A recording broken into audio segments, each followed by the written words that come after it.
Hello bass family and welcome to Everything Bass. Hey, we're moving on with Palm Mute Groove 2 and this is a shuffle. I wanted to kind of show you this because of the mixture of playing a shuffled eighth notes then with triplets in it, because it'll be a little different technique and I want to kind of head off maybe a path you might go down which might make it not sound as smooth. I'll explain in a second. So first of all, what's a shuffle? Shuffle is a long note with a short note, long note, short note. Where normal eighth notes are even, they're 1 and 2 and like a machine, da da da da da da. A shuffle is da da da da da da da da. You might be saying, yeah, duh, no problem. But in my experience, I've ran into students that just struggle with playing a good shuffle. So I want to make sure I don't blow over it and leave anybody out. Going on with the groove, it starts with 2 open E's. Now I'm using the palm muting technique, and if this is new to you and you haven't seen my previous videos, you want to see how to palm mute the bass video, and then palm mute groove 1, and here's palm mute groove 2. So we're going to start with 2 open E's, but we're muting them with our palm. So the kind of, not a lot of sustain, real warm sounding, no high end. Now we're going to just play 2, 1, Let me just play that over and over to give you kind of the shuffle feel for this passage. Long, short, long, short, long, short, long, short. There you go. So we start with 2 open E's, and then the octave E on the 7th fret of the A string. That's the first 2 beats of it, the measure. Then we're going to play the minor 7, which is the D on the 5th fret, and then back up to the E. So here's measure 1 completely.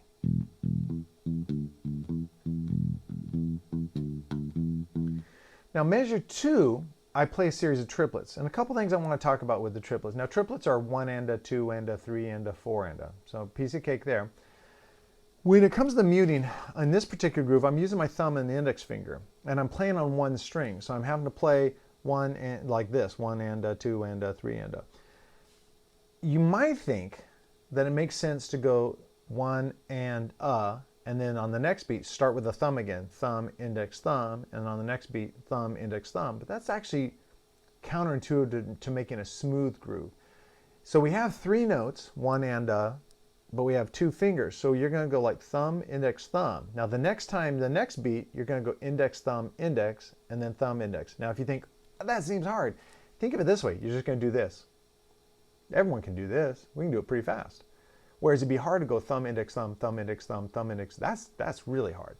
So when you hear me play, here's beat measure 2, and it's basically going to be an A to a B to a G to an A. So you're going to go.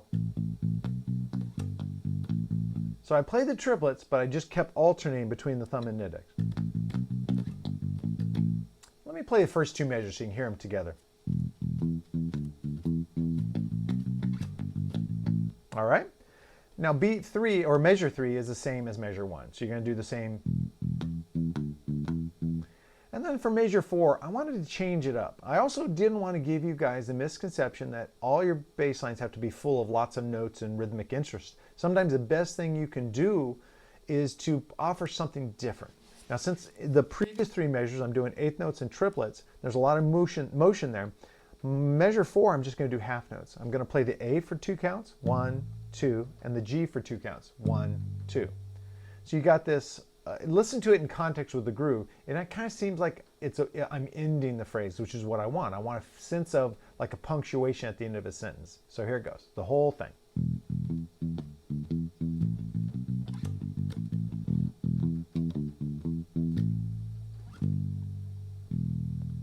So I hope you can feel that.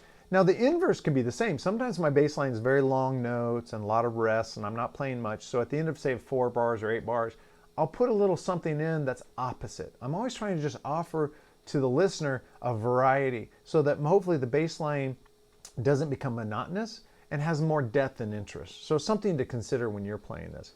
So as always, start slowly, really work on your placement of your palm to make sure you're getting the right amount of sustain but not too much high end and not killing the string too much.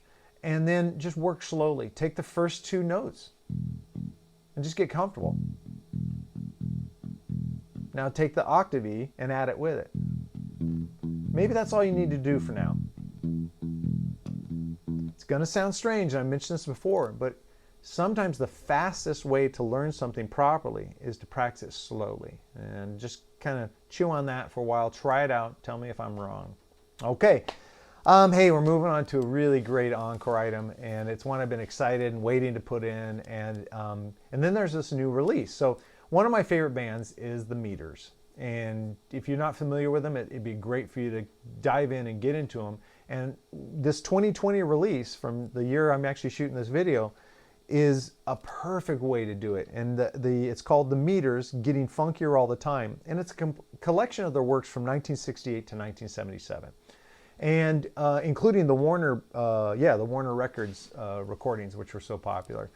So you've got George Porter Jr., and he's just over the top great. And they are kings of like establishing a groove that has such a feel, and they set in it, and it just feels good. And all the musicians are working as one unit. It doesn't sound like one guy's doing this, one guy's doing this, one guy's doing this. It's so organic. It's Groove 101. It is so great. And this, I'm so pleased that this recording's out now, because I think it's a really great one-stop shop. If you've read about the Meters or you hear people talk about it, but you haven't really had a chance, this is the one to go for. I checked out the album, it's phenomenal. Just off the top of my head, I loved, it opens with Sophisticated Sissy, which is a really cool, same thing, lays down this groove and establishes a song. It takes you places, never loses its identity, it's perfect. Then, of course, Sissy Strut is one of their iconic songs. So if you don't know about the Meters, you wouldn't maybe know that this is one of the songs that a lot of people reference or think of when they think of the Meters. I also, on our Everything Bass Facebook channel, just posted a video of them playing Sissy Strut, just because it is such a great groove, and it makes you smile. And at the time of recording, we're going through the COVID-19 pandemic. And I just thought bass players needed to hear something that would make them smile, and that song always does it for me. A couple other things. The Cordova has this cool, greasy bass intro, which is so great. And then Funky Miracle. Yeah, man, the name says it all. Funky Miracle. Listen to George's tone. Listen to his note placement. Listen to, I'm going to challenge you, don't listen to necessarily what he's playing. Listen to when he's not playing. Why did he drop that beat so that the snare would come through? What's that effect?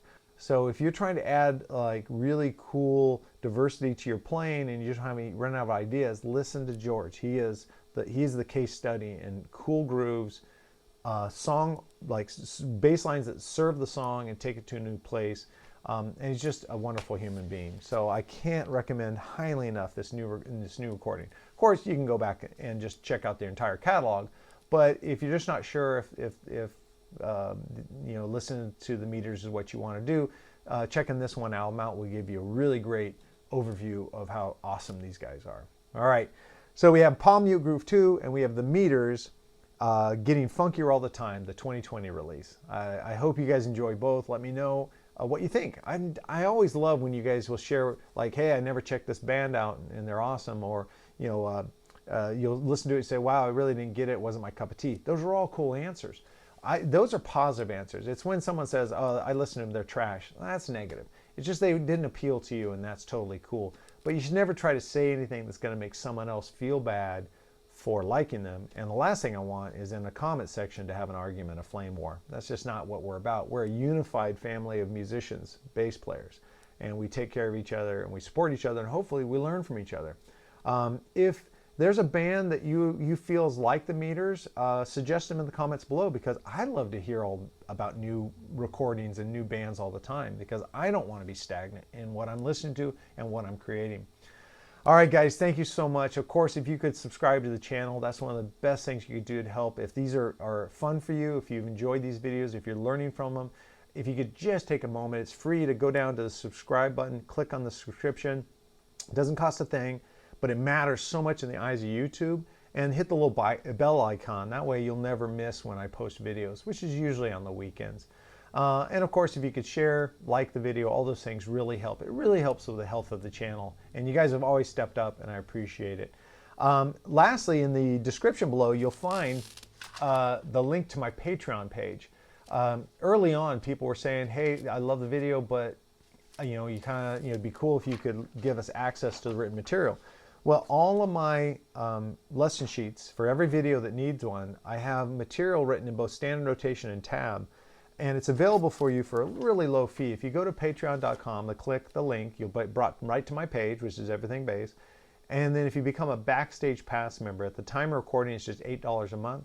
Once you do that, you actually have access to all my posts, and every video has a post. Every video that has music, sheet music, has a post. You can just go to it like you would look for Palm Groove 2, Palm Mute Groove 2. Find that post, open it. I'll just usually have just a couple sentences, you know, addressing you guys. And there's a link to get back to the video, but there's also an attachment, and that's a PDF. So you could actually print or save all my lessons. You could end up with a really big lesson binder of material to work on. Right now, we have over 100 videos up. And so you'd have quite a bit of material that you could store on your device. And of course, that money really helps support the channel and allows me to buy new gear and make these even better and better. So I appreciate you guys' support. All right, guys, Palm Mute Groove 2 and the meters. Can't go wrong with both. Enjoy it. I hope this is helping you pass the time and helping you find new ways to play your bass that excites you and entertains you and keeps you excited about this great instrument that we get the privilege of playing. All right, I will see you at the next video.